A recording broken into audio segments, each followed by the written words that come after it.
Ladies and gentlemen, please welcome to the stage, Gary Delaney!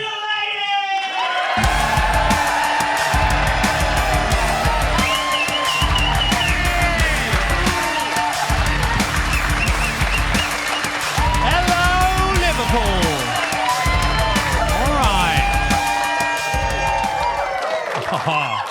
All right, rock and roll, lock and load. Let's fuck this shit up. Right. I've been studying how people put shows together. There's 3 things you're supposed to do at the start to put the audience at their ease before you get stuck into the meat of the show. Number 1, location. Let them know that you know where you are and who you're talking to. Number 2, get to know your audience a bit. Find out a little bit about them. And number 3, give away a little bit of something about yourself. Tell the audience a bit of something about you. So let's crack on with those, shall we? Location. I've been doing this for about 20 years, something like that, and I thought I'd try and write a universal, generic opening line that would work in any comedy club, in any theatre, in any arts centre, the length and breadth of the United Kingdom. So let's give that a go, shall we? Here we go. Joke number 1. Hello, it's great to be here. In fact, it's great to be anywhere, as last night I was in your nearby rival town. Yeah.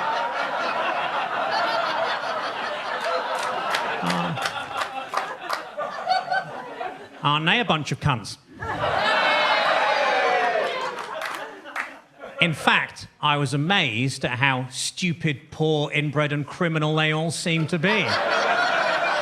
However, you lot all look lovely and not like them at all. I am just like you. Please like me. Those last 3 words being the most honest you'll ever hear from a comedian. So that's joke number 1. Here we go. Right, joke number 2. People from Manchester, aren't they cunts?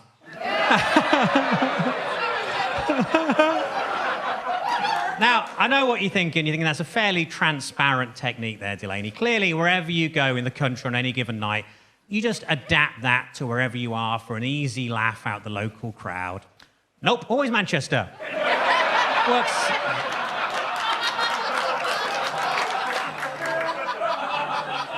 Works anywhere, really. Pretty much a universal reference for a shit town.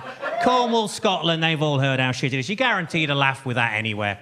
Not entirely anywhere. I did find one place that didn't find it so funny.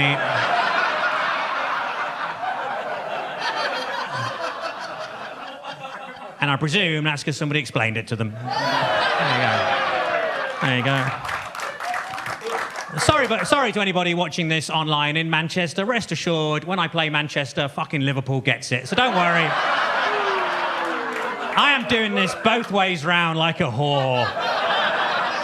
Well, that was a more vivid image than I was expecting at the start. So, right. Getting to know the audience, that's banter, right? And I don't really do banter, that's not my thing, but nowadays it's considered de rigueur, you know, to prove your comedy chops. So I'm going to give it a go. I'm going to fire up the Bantosaurus and just very quick, right. If you're going to do a bit of banter, you look for somebody who's got friendly, open sort of body language, you know, and looks and a smile, looks like, all right. Well, you do actually kind of look like, you tend to avoid people who've got like sort of, you know, shaved heads or their guns sticking out, or massive people look like this go down the gym and could fucking beat you up afterwards. So I probably wouldn't take the piss out of you, sir. I mean, look at the size of your arms. You look stronger than a paedophile's password.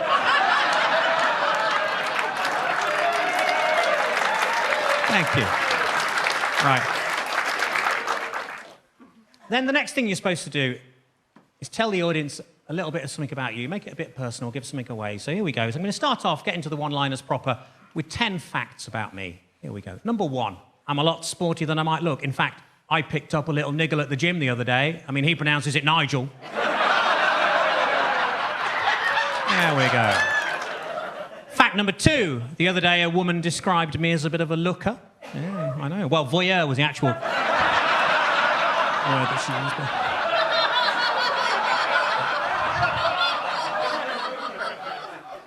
Fact number 3, I like to give a percentage of my earnings to charity and also other strippers.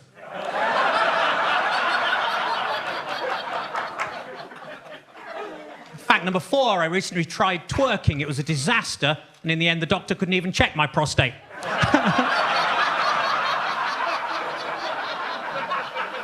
Enjoy that visual image, by the way. There's some horrible images in this show, and I make no apologies for that. I don't know the name. There's a bit of the brain that when you hear something, makes you picture the image as well. Just turn that off. You don't want to see any of these in your heads, believe me. Fact number 5, I used to work at McDonald's, mostly flipping burgers, but we also sold fucking chips as well.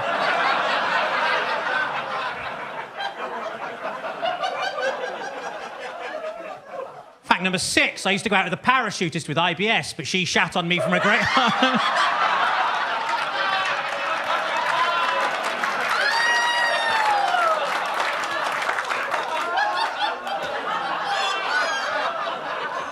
One-liners aren't particularly autobiographical, but as I find as I get older, the jokes I write change. When I was a comic in my 20s, I wrote jokes about premature ejaculation and things like that. Now I'm in my 40s. It is prostate exams and IBS and things like that. You can't help your life leaking through into your jokes. Right, that's not... unintentional. For that reason, there's a lot of jokes about dogs in this show, and that's because we've got a little dog now, and he's a lovely little thing. So that's inspired me to write a lot of jokes about dogs. But because of the way in which I work, most of those do involve dogs being hurt. And as, that's no offence to our little thing, Tuvok. It's just how I work, which brings me on to fact number 7. I recently got myself a corgi boiler, and that shut the yappy little fucker up for good. Now...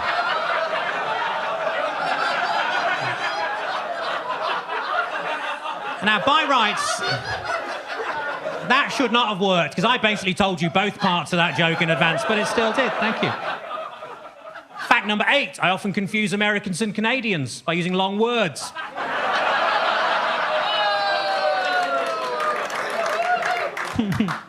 Fact number 9, I've currently got a stalker. Oh, but you probably can't tell in these trousers.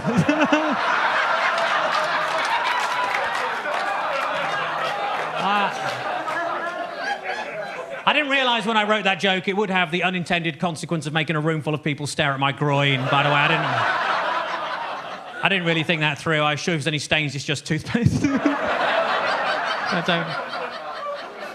Don't be disgusted, it's not my toothpaste. Right now...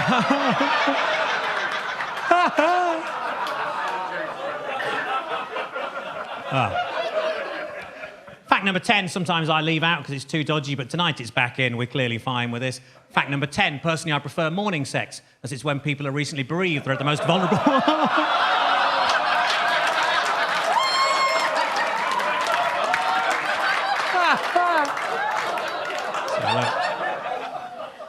That was a good test of your sensitivities as an audience. You let me get away with most things, but you got the subtler ones as well. Audiences on any given night tend to go one of 2 ways. Some crowds prefer the stuff that's maybe a little more highbrow or subtle. Some crowds prefer the stuff that's a bit ruder or darker. It tends to go one way or the other. So later on, I've got 2 spare clipboards full of jokes, depending on what kind of jokes are getting the biggest laugh. Here I've got the sort of slightly cleverer jokes. There you go.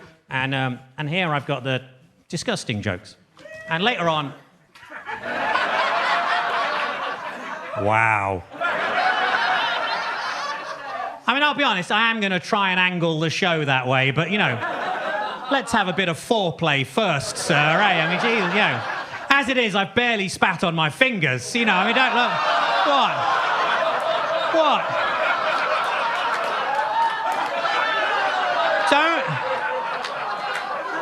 Don't be so disgusted. I know that somewhere in here there's a girl from Runcorn going, oh, he's posh.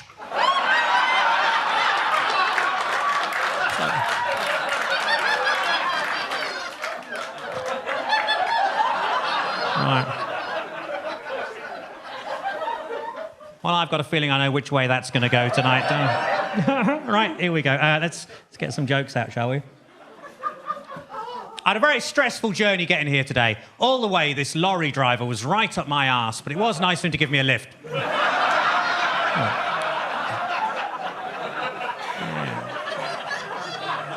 Things I'll do for a Yorkie. And I think that's why it's not for girls, but... No, but look, seriously, it was a long drive, so I stopped for a piss at a little chef, but unfortunately, he ducked at the last second.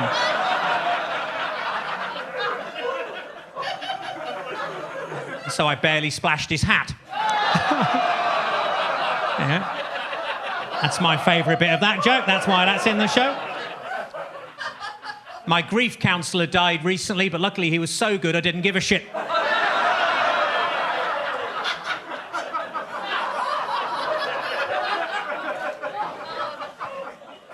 So the other day, I was doing the hoovering in my pants, and I thought to myself, how do my bollocks get this dusty? I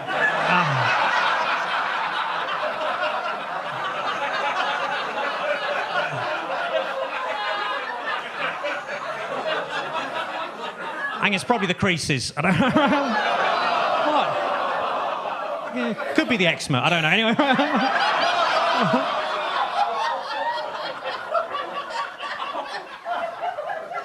I'll just have a drink while you all get over that disgust. I used to be a fortune teller, but all I ever predicted was really cold winters. Turned out the crystal ball shop had sold me a snow globe.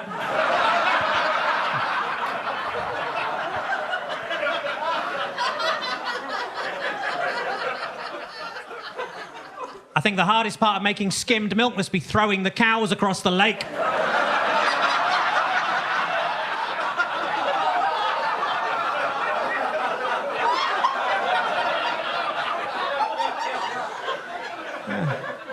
Of course, some of the cows only make it halfway across the lake.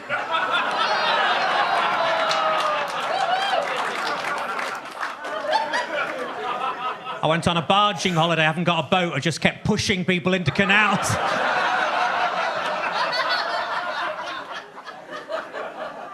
I tried swimming with dolphins, but I didn't like it as I found them very clicky.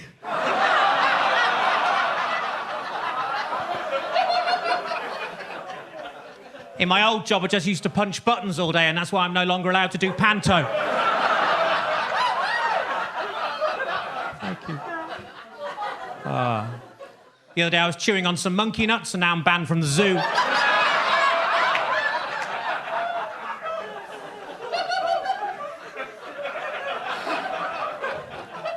I don't like to eat anything labelled reformed ham, as I think it's unfair the pigs are slaughtered after they've got their lives back on track.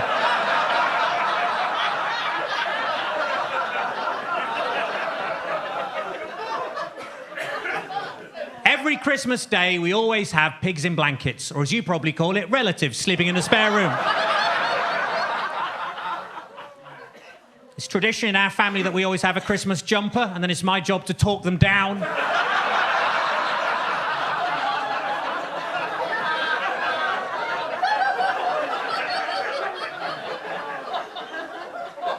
Christmas morning, we'd always wake up and go, has he been? Has he been? Has he been? Because we knew Dad wouldn't put the presents out until after he'd had a shit.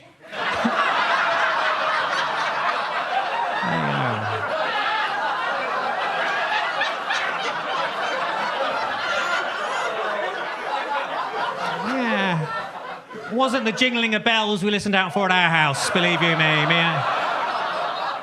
Me and my little sister under the covers. I think I can hear Santa straining. I think I can smell his reindeer.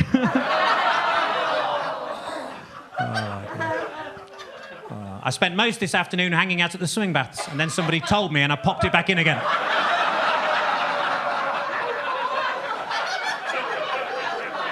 There you go. Another lovely mental image for you all on that joke there.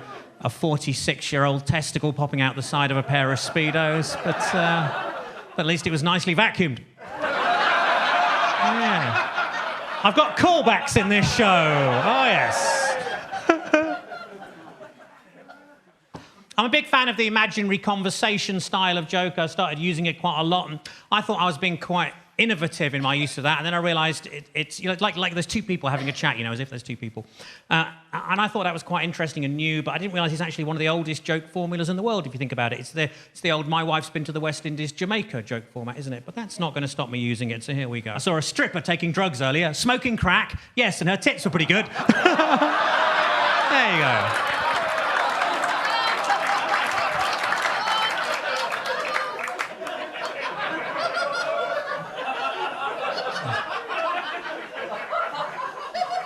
I bought some... Oh, wait. I bought some fancy pens at a nudist art shop. Felt tips? No, but I touched a couple of bollocks.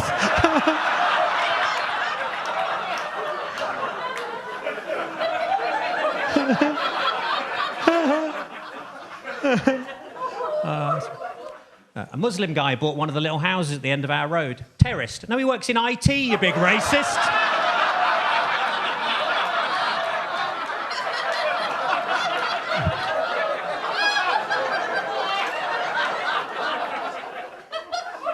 So last summer, I poured boiling water over all the ants in my garden, and all the uncles were furious, so... I accidentally kicked my dog early and it bit me on the bollocks. My mate said, it's karma. I said, no, if anything, it's even more angry.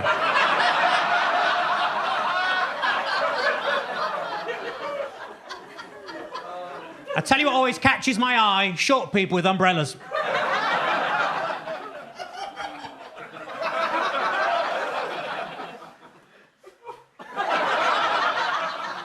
The area in Nando's between the front and back door is called the peri-perineum. What?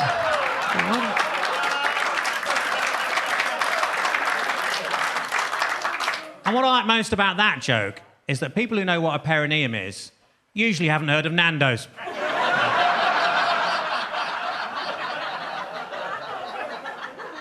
Right, I'm going to show you a bit of stuff up here. I travel a lot in this job. I do a good, 50, 60,000 miles a year, something like that. And I see a lot of things that make me laugh. It's so easy nowadays to take a picture with your phone. I like to take little snaps of stuff that's made me chuckle. So I'm going to show you a few of these. I'll just get to my computer. In fact, I'll get out of the way so I'm not blocking your view of the screen. Here we go. This first one, I was doing some shows in Cornwall, and unusually for me, I took the train. I don't normally do that. But it was very weird because everybody on my carriage, literally every single person, had the most enormous ears. Here you go, have a look at this. Yeah, what the heck?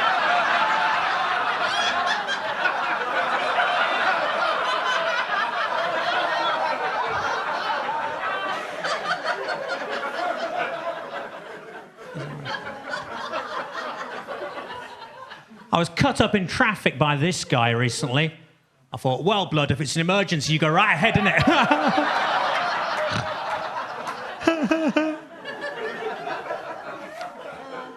When I get in at night after my gigs, I like to watch a bit of telly to unwind, usually horror films or something. And I saw an advert the other day that made me laugh. It was an advert, like a glue for dentures. It was called Fixodent. I took a little screen grab of it. I'll show you what I liked about it. Here we go. If you have a look at that, there's a woman inside a giant human mouth that's chomping down on a carrot. You might be concerned for her safety, but don't worry. There's a legal disclaimer at the bottom there. Dramatisation.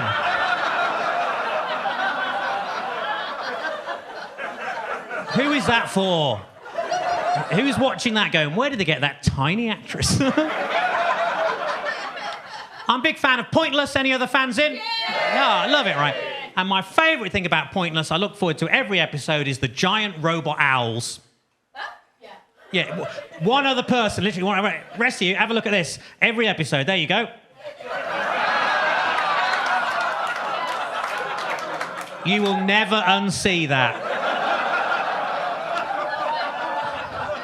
That's round 3, the head-to-head round, right? Last Valentine's Day, I was looking for a nice card to get the missus, and it was tricky because I wanted something that was sincere and sensitive and showed my feelings, but I also wanted something that was quite light-hearted and funny. I was trying to find the right balance. I looked through loads and loads of cards trying to find the right one, and I came across this next one. And is it just me, or does this have a slightly menacing air about it? Well, decide for yourselves. Here we go.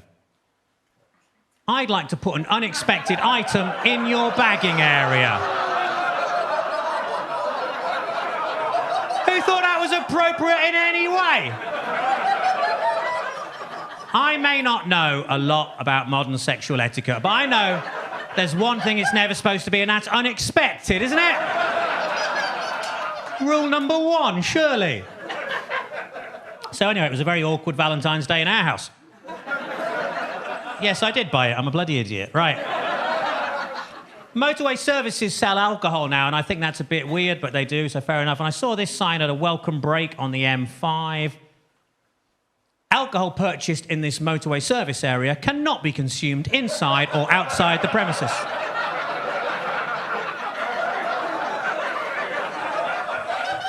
Correct me if I'm wrong, but that's everywhere, isn't it? I spent about 10 minutes trying to figure out what that meant, although, to be fair, I was pissed. So... And I think that's why tramps drink in doorways. They've found a loophole. Well done on getting that's one of my favourite bits.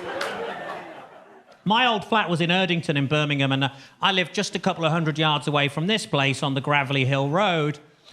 And I used to pop in there about one afternoon a week and call a 15-year-old a twat.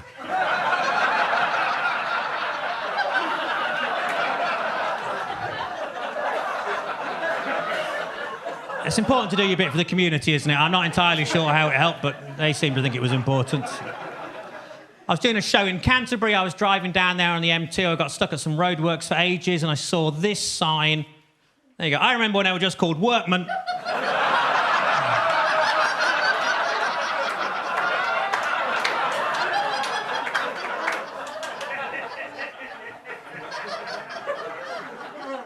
I was doing a gig at Liverpool University. I don't play universities very often nowadays. You know, I'm like 28 years older than most of the kids who've just started, you know.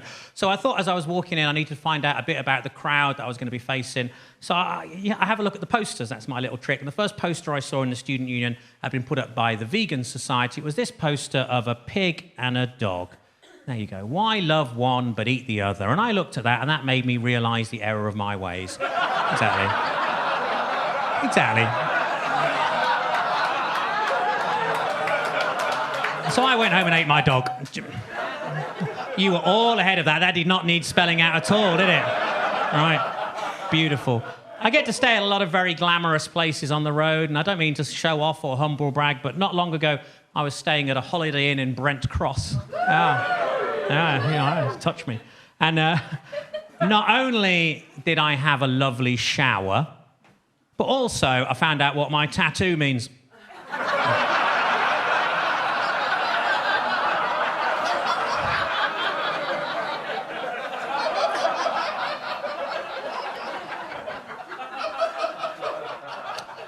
Have you got a Home Bargains round here? Yeah, excellent. Good. Some places are too posh. I love a Home Bargains, right? For anyone who doesn't know, Home Bargains is kind of like the new Woolworths. It's a place for buying cheap shit. And I go to Home Bargains all the time, and I'm pretty sure that Mrs. Doyle off of Father Ted has got a job stacking shelves in my local Home Bargains. I'll tell you why. This is what I saw. Here we go. Go on.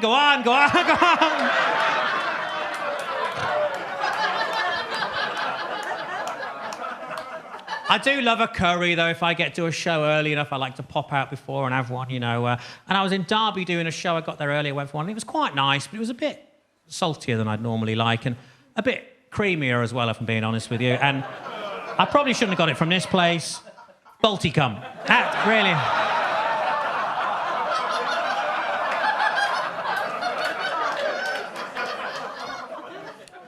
I like to play the National Lottery from time to time. There's only one place I'd ever buy my tickets. It's the luckiest place in the country. I'd advise you all to go there. It's a small roundabout on the A50 just outside of Stoke. I'll show you why. 3 rollovers in 12 months. That's the place. That's the one to go to.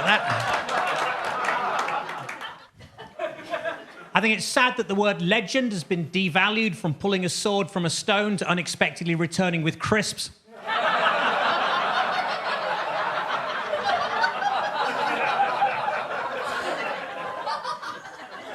I put on a lot of weight, so I rang up Weight Watchers. I said, it's an emergency. Can you send somebody round? They said, yes, we can. We got loads of them.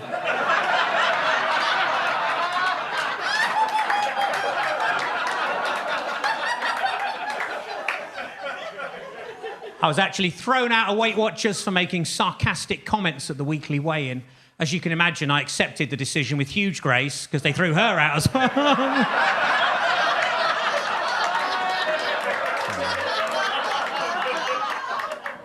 In my 20s, I could eat what I like and always get away with it. And then I reached my 30s and people started labelling the food in the office fridge. I had a small part in a porn film once, which is why I wasn't very good at that job. I think if I was to try revenge porn, I'd just post naked pictures of myself online so everybody would know how low my ex's standards really were. See, that's the trouble. It got genuine sympathy from you. And that's, sometimes you find a joke just keys in so much with what the audience think of you that it won't get the laughter you're hoping for. It will get a reaction like sympathy. Another one that used to get that same issue was I used to say, one time I nearly had a threesome with my girlfriend and my best friend, and the only thing that stopped it happening was they didn't invite me. Right? And that, see, I'm not here for ours. But, you know, that's how... I think the worst was... I was always the last to get picked at school, which is bad enough at games, but even worse at home time. See? Sympathy, genuine sympathy. Right. Enough sadness, back to the filth. Okay. If you watch a porn film backwards, it's about a man who hoovers spunk off a woman and then breaks her washing machine and leaves.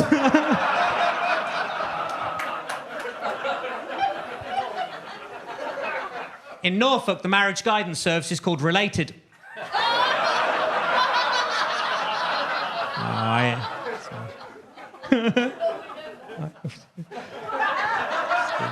No, I used to go out with a girl from Norfolk and I used to jokingly call her Six Fingers. You know, I mean, she wasn't inbred, it was just how many she liked.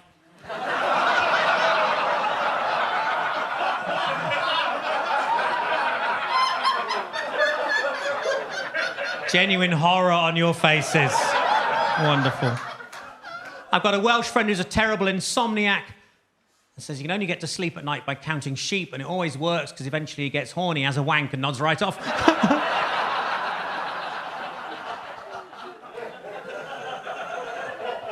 I like to think I'm a bit like Superman. For example, the other day I changed in a phone box from a man who really needs a wee to a man who's just had a wee. My dad has brittle bone disease, which meant he struggled to bring us up, especially when it came to smacking us. But at least he really meant it when he said, "This is going to hurt me."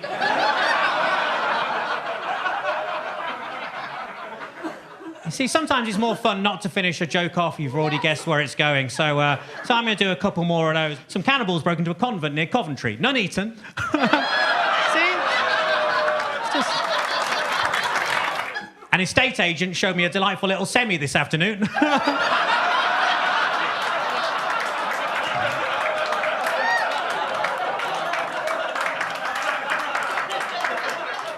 The Archbishop of Canterbury recently said he couldn't support gay marriage without first having a mandate.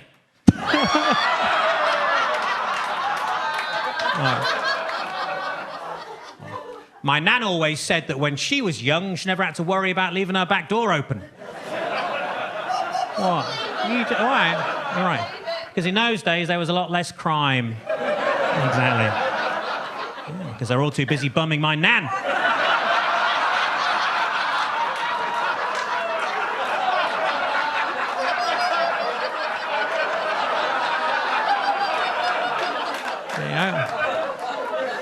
Bit of a nan-bumming joke for the kids there. Just give it a couple of years, all the young comics will be doing that. It'll be the new garlic bread. Nan-bumming, nan-bumming. Right. I'll show you a bit more stuff. Have a look at this. Last Father's Day, I was looking for a nice gift to get my dad. I like to get people personalised gifts, you know, T-shirts with a name on, that sort of stuff. So I was looking around and I thought this would be a nice thing. I thought I'd get him this mug. Have a look at that. Look, there you go. You're number one. That's quite nice, isn't it? But you've got to be very careful ordering online, haven't you? You've got to proofread it. That's what I ordered. A week later, this is what turned up. You're no one. That's not what I was aiming for there. Very different message. Right. Here we go. There was a fad on the internet a couple of years ago, people taking pictures of hot dogs and pictures of their legs, and you had to guess which were which. And it seems easy, right? But it's difficult. I'll show you a couple of examples. Have a look at these. There you go. It's hard, isn't it? It's genuinely hard. That top pair, I think those are the legs. I think those are the hot dogs. The bottom pair, I'm still not sure. I think these are probably the legs, but I wouldn't put money on it. Anyway, it's difficult, isn't it? So I thought I'd give it a go. So, ready? All right. Brace yourselves, ladies. Here we go. That's why There you go. Top up your wank bank. All right. If anybody's wondering, those are my real legs. Emoticons, emojis, they're very popular nowadays, but I think they're a bit discriminatory. I don't mean in terms of skin colour. I know they've changed that now, and the whole world is there, and that's great. But I think they discriminate against people who've had Botox, because they can't pull most of those facial expressions anymore. I think that's very sad. So for those people, I've come up with a range of what I'm calling Botoxicons. Here we go. And you're a smart crowd. I suspect some of you are ahead of me on this, but it doesn't matter. Here we go. You ready? Smiley face. Angry face. Sad face. Laughing out loud. And Amanda Holden.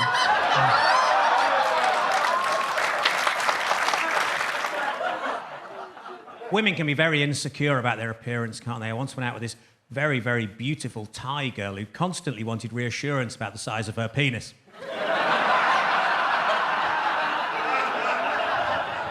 I told her it was a good size, you know. My nan always said, don't do anything I wouldn't do, which was tricky as that ruled out walking, remembering things and not being racist.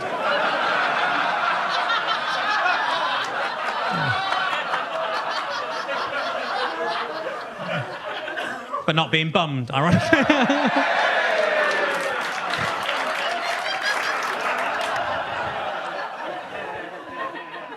I've got 2 lawyers working for me at the minute. One's pro bono and the other thinks he's a right pretentious twat.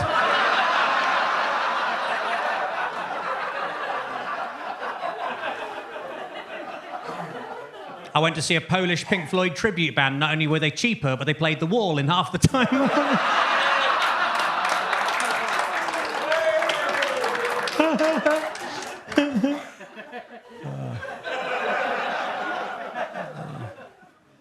My car was making these horrible knocking noises, so I got out to have a look. Turned out I'd run over a Jehovah's Witness.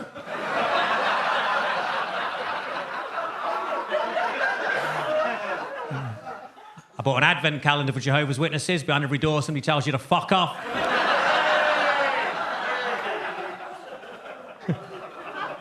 And I would walk 500 miles, and I would walk 500 more. But before walking 1,000 miles, check with your physician and make sure you're wearing the appropriate footwear.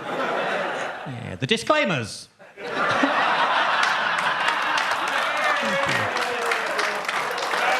My daughter's started discovering boys, so that'll teach her to dig up the patio.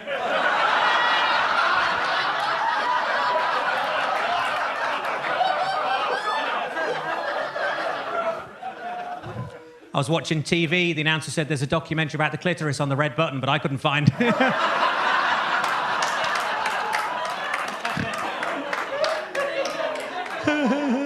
Sex education lessons at our school were pretty weird. The teacher made us shout out rude words to get it out of our system, like bum, willy, cocks, and we had to carry on doing that until he came.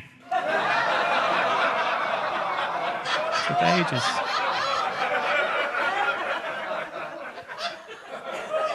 There's only one thing I don't like about Halloween, which is...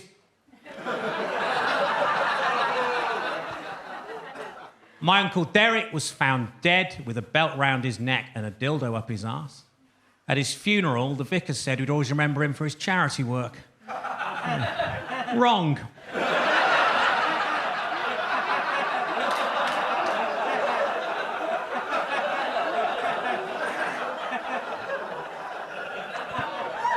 It's time for a bit of clipboard action. I'm gonna do a bit of both. Fuck it, what the hell? Right. You get the subtle ones, so I'm gonna do a few of those, and I'll do some filth as well. But here we go.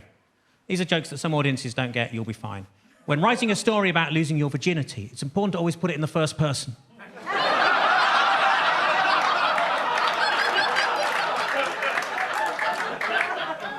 Our 4th child was called Ivy, and that's because we ran out of names and started using Roman numerals.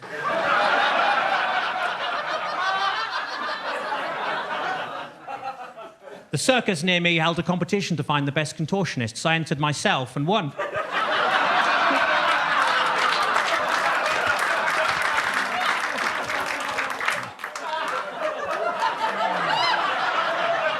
I was in Waterstones. I heard a guy ask if they had any audiobooks with subtitles. I thought, hang on, that's a book.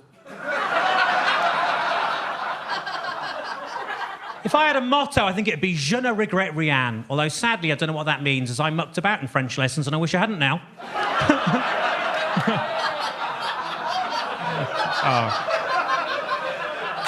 I should have.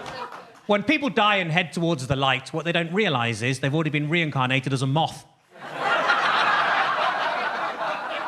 Right, one more. A man's been found guilty of overusing commas. The judge warned him to expect a very long sentence.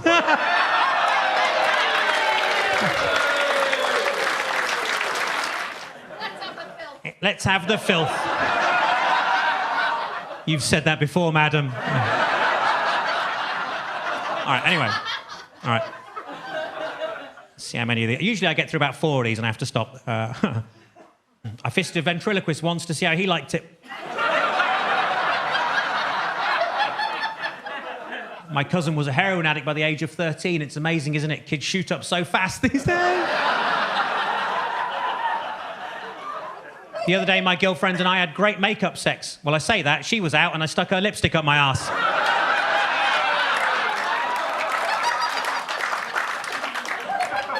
Because I'm worth it.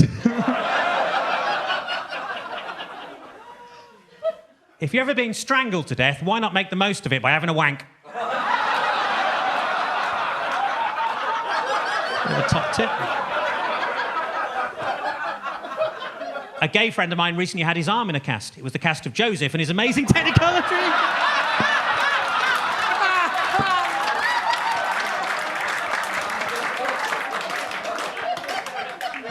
I've got a second page for Nights Like Tonight. I pulled a sickie the other day, just one of the perks of working at the hospital.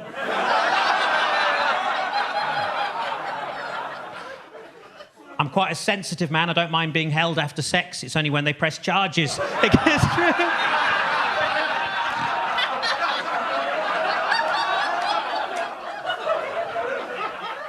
Oh, Jesus, really?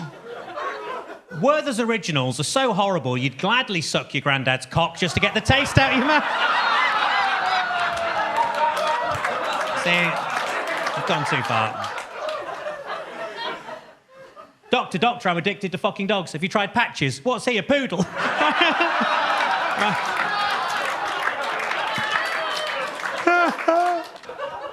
I like vandalising Wikipedia, right? I've been doing it for years. It's a big hobby of mine. I like to put jokes into there and make them sound like facts. If you make them sound like facts, sometimes they can stay up for ages. So I'm going to show you a few of these. I've slightly doctored the pages to make them sort of make sense. I made it a bit bigger and put in a little red box and stuff, but I'll also read it out because it helps the people at the back. So here we go. Have a look at these. The first one is the entry for crab. The fossil record indicates that crabs spread most successfully during the Jurassic period, covering the entire globe. But since then, they've really just been moving sideways.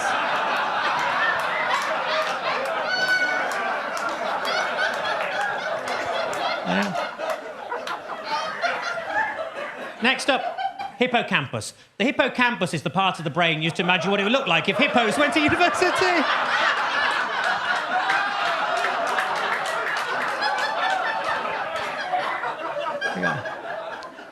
Simian. A simian is an erection caused by watching monkeys have sex.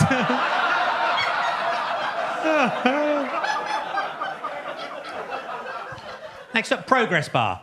The inventor of the progress bar managed to make 99% of it really quickly, but the last bit took him ages.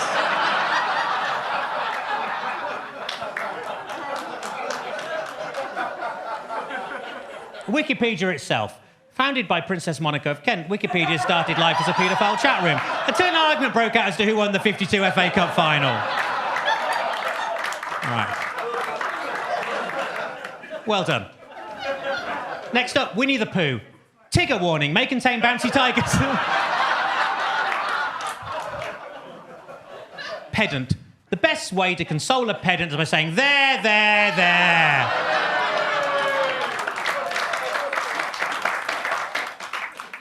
Carbon dating. The main difficulty with carbon dating is you can end up with coal all over your knob.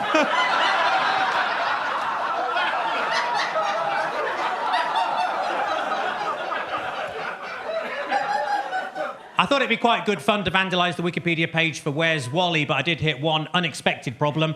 Where's Wally cannot be found. He's good. He's good. And we got the guitarist Slash. Slash often has great difficulty in telling people his website address.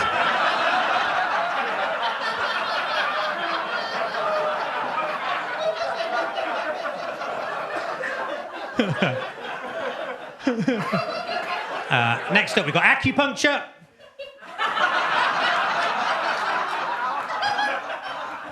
We've got cataracts.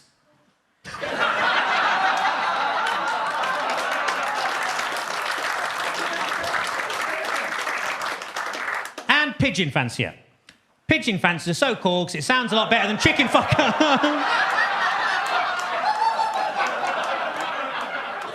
Right. This last bit, these are my favourite one-liners in the show. Here we go. I was in a fancy lingerie shop. I said, are these knickers satin? He said, no, they're new. I didn't know what to get my little niece for Christmas, so I asked my sister what she's into. Apparently at the moment she's mad about frozen stuff, so I got her some oven chips and peas. I love that shit. It's been a tough week. I got myself a memory foam mattress and now it's trying to blackmail me.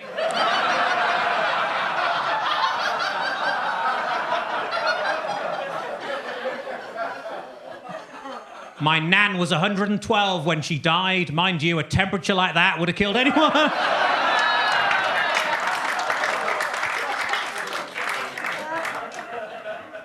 A gypsy told me I was going to become a grandfather. I said, how could you possibly know that? He said, I've got your daughter pregnant.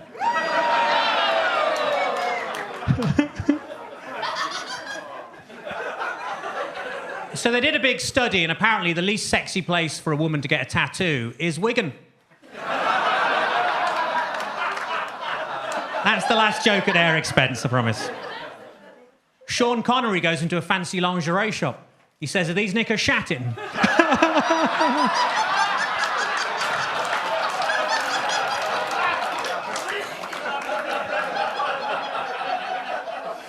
The young couple next door to me have recently made a sex tape. I mean, obviously, they don't know that yet. This Christmas, I'm taking the whole family to Lapland, which is great, because normally those clubs don't let kids in. I bought a Travelodge advent calendar. It's still got chocolate in, but you can't open the windows. I got a Microsoft advent calendar. You open too many windows at once and they all shut again for no fucking reason. Dyslexic friend of mine tried to book a room at an Ibis and ended up blowing himself up for Alan.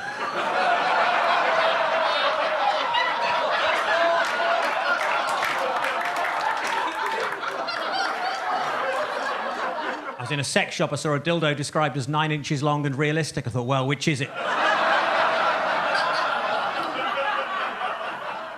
I went round Grandad's to walk his dog. As I was leaving the house, he said, don't forget poo bags. I was like, all right, Gran.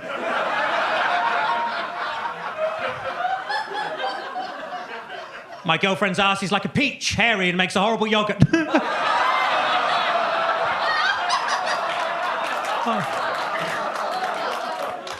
My girlfriend said she wanted to try some new condoms with something special inside to boost her pleasure. I said, oh, what's that? And she said, other men's cocks.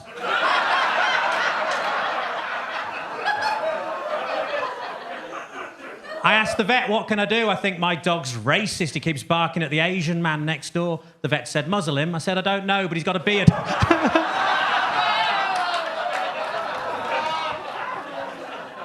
I nearly lost my job as a roofer when I was caught masturbating on the first day. Luckily, my boss said I could wipe the slate clean.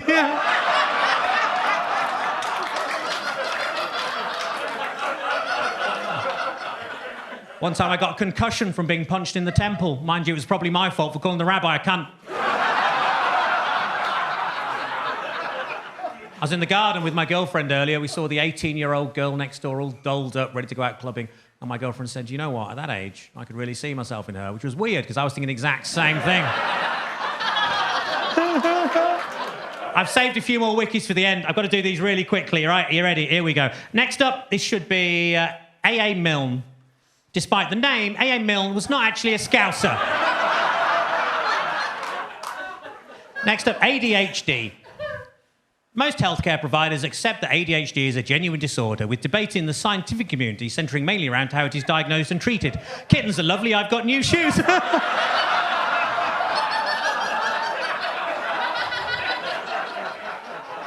right. Not everyone gets this one, but it'll be fine tonight. You ready? Here we go. POW camp. POW camps got their name from the fact that captured soldiers are forced to spend their days adding captions to Batman comics.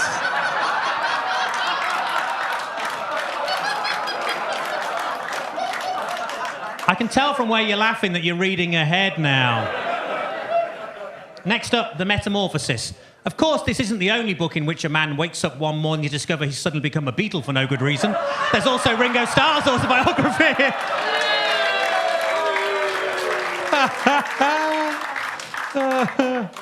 Rescue dog. To be honest, I found my rescue dog disappointing. Couldn't even climb a ladder, never mind drive a fire engine.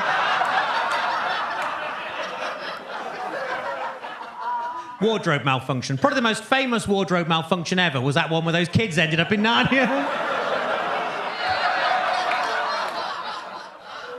Cyclops. Ironically, the word Cyclops doesn't even have one eye.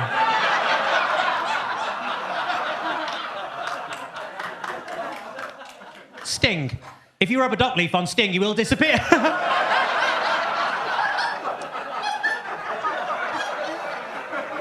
Right. Magic eye pictures. I could never do these, right? When I was at college in the early 90s, I had one on my wall. It was supposed to be a dolphin. I could never see the dolphin. Other people said they could, but, I thought they were making it up. I thought it was the Emperor's New Clothes. Apparently they are real. I have never managed to see one, but apparently they are a real thing. And if you relax your eyes, there's a hidden image buried in that one. So just give it a couple of seconds. You should start to see this. Here we go. There you go. No idea. Right. And here's my favourite 5. Here we go. At number 5, it's The Rock. The Rock was the most successful wrestler in the history of WWE, for finally being beaten by a mysterious character known only as The Paper.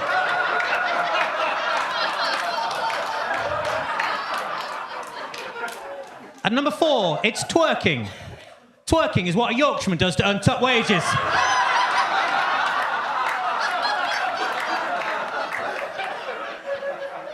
At number 3, it's Louis Walsh. Louis Walsh used to manage a boy band, but nowadays he gets tired after just 1 or 2 of them.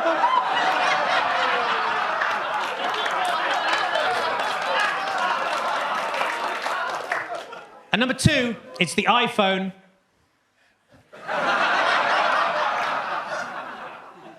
And at number 1, what the hell, paedophile rings. Paedophile rings were a surprisingly popular biscuit at children's parties in the 1970s. The little picture that does it for me. Now, look. That's basically the end of the show. However, I've saved 3 more slides for an encore, and I really want to do them, so I'm just going to assume that you give me one and do them anyway. Is that all right? Can I do that?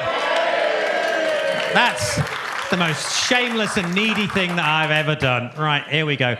Next up, we have got dyslexia.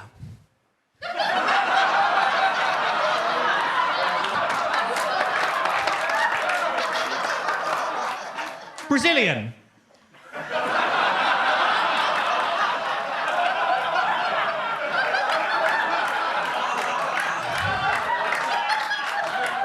And finally, I thought it only fair if I was vandalising all those pages, I should probably vandalise my own as well. I had a look, somebody had put a wiki up for me, and it was pretty accurate as these things go. So there you go. That bit at the bottom was me getting bollocked the first time I was on Mock the Week. That's all true. And my answer to it is true as well. It's quite a bit. I'll read you through it. July 2012, he appeared on Mock the Week. Some residents of Jersey were offended when he joked that people from Jersey were trying to shake off their tax avoidance tag and get back to their traditional reputation as Nazi sympathisers. They went apeshit. The BBC, however, is right. The Mock the Week contains irreverent humour, and the comment was obviously tongue-in-cheek. It wasn't.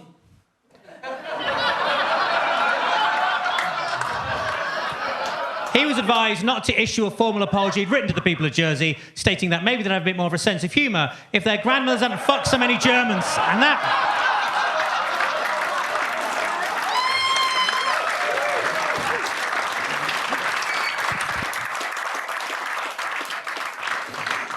Liverpool, you've been absolutely incredible. Thank you very much. I've been Gary Delaney. Good night.